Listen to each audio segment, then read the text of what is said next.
खुशहाल जिंदगी के लिए आचार्य चाणक्य ने अपने नीति शास्त्र में कई नीतियों का वर्णन किया है, जिसे अपनाकर आज भी लोग अपनी परेशानियों का हल पाते हैं।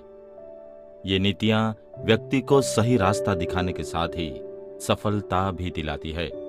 अगर आप भी अपनी जिंदगी में सुख और शांति चाहते हैं, तो चाणक्य की इन नीतियों को अपने जीवन में जरूर उतारिए।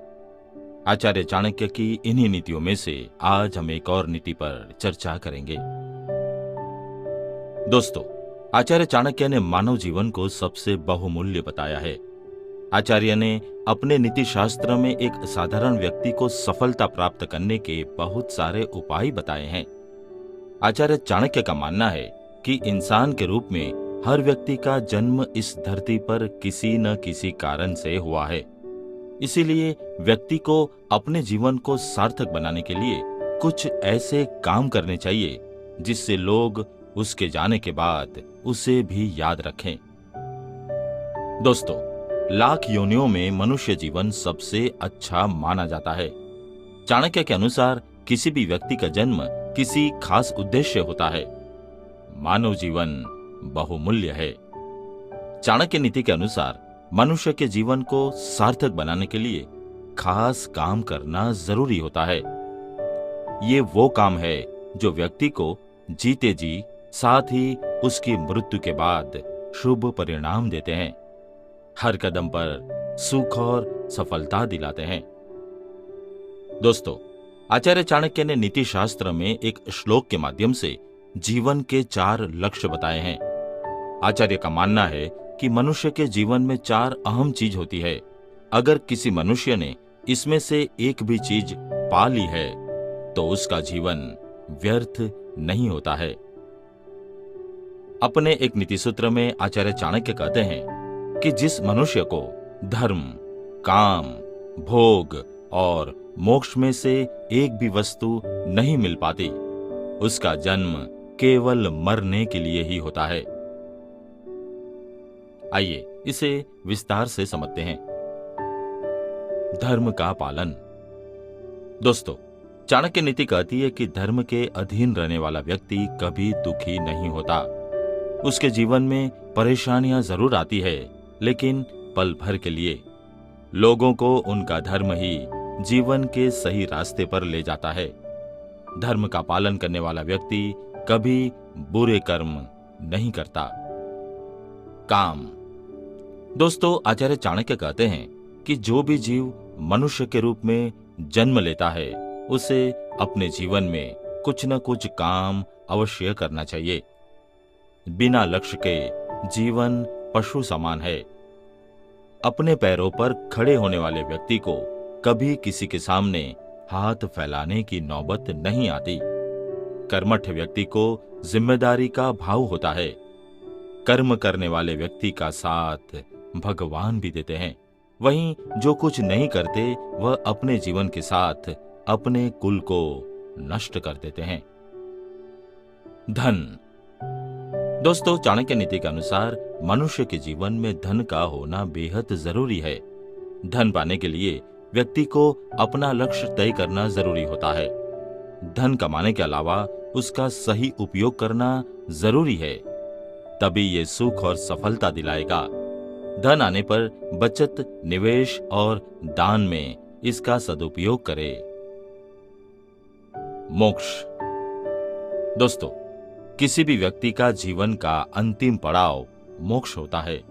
हर व्यक्ति अपने लक्ष्य, काम और कर्म से मोक्ष की प्राप्ति करता है।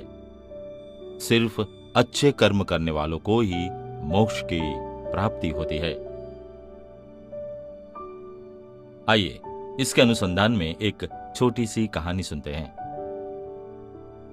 उज्जैन नगरी में एक निडर और बहुत ही साहसी युवक रहता था।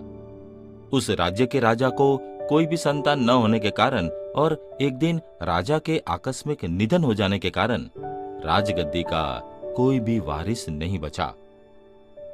एक दिन उस युवक को ज्ञात हुआ कि राज्य के राजा के निसंतान मर जाने के कारण राज्य के नए राजा की तलाश हो रही है। इसलिए उसने भी उस पद हेतु अपना नाम प्रस्तावित करने की सोची। युवक था तो निडर और साहसी। एक दिन सवेरे सवेरे वह राजा के महल में पहुंच गया और राज्य के मंत्रियों को उसके राजापद के योग्य होने की बात कह दी।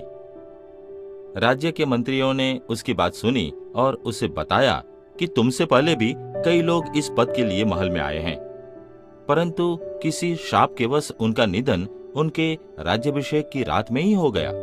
अगर तुम भी अपना जीवन सुरक्षित चाहते हो तो ऐसा मत करो। युवक काफी निडर था। उसने बिना किसी भय के यह चुनौती स्वीकार कर ली। राज्य के राजा होने की सभी परीक्षाएं उत्तीर्ण करने के बाद उसे राजा के लिए योग्य माना गया। तय समय पर युवक का राज्याभिषेक हुआ। राज्याभिषेक होने के बाद उसने विचार किया कि हो न हो अवश्य किसी देव या दानव का रोष इस राज्य पर है।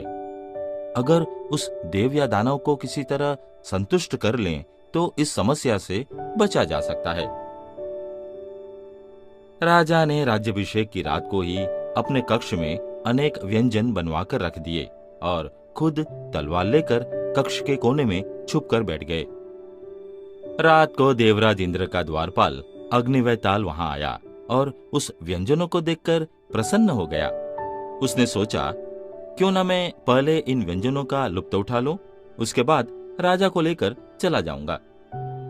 अग्निवेताल उस व्यंजनों को ग्रहण करके बोला, राजन, यदि तुम रोज मेरे लिए इसी तरह स्वादिष्ट व्यंजनों का प्रबंध करोगे तो मैं तुम्हें अभयदान दूंगा।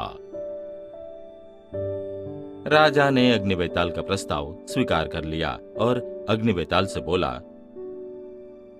तुम देवराज इंद्र से पूछकर मुझे बताओ कि मेरी उम्र कितनी है। अगले दिन अग्निवेताल फिर राजा के कक्ष में आया और राजा को बोला, राजन, आपकी उम्र 100 वर्ष है। इतना सुनते ही राजा ने तलवार अग्निवेताल की गर्दन पर रख दी और कहा, इसका अर्थ है कि तुम मेरा अंत 100 वर्ष से पहले नहीं कर सकते। अग्निवेताल राजा की बुद्धिमत्ता व निडरता से अत्यंत प्रसन्न हुआ और उन्हें एक संपन्न राज्य का वरदान दिया। वही राजा आगे चलकर महाराज विक्रमादित्य के नाम से जाने गए।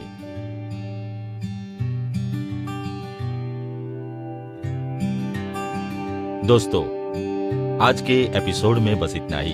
अगले एपिसोड में फिर मुलाकात होगी, फिर बातें होगी चाणक्य नीति पर। तब तक के लिए नमस्कार।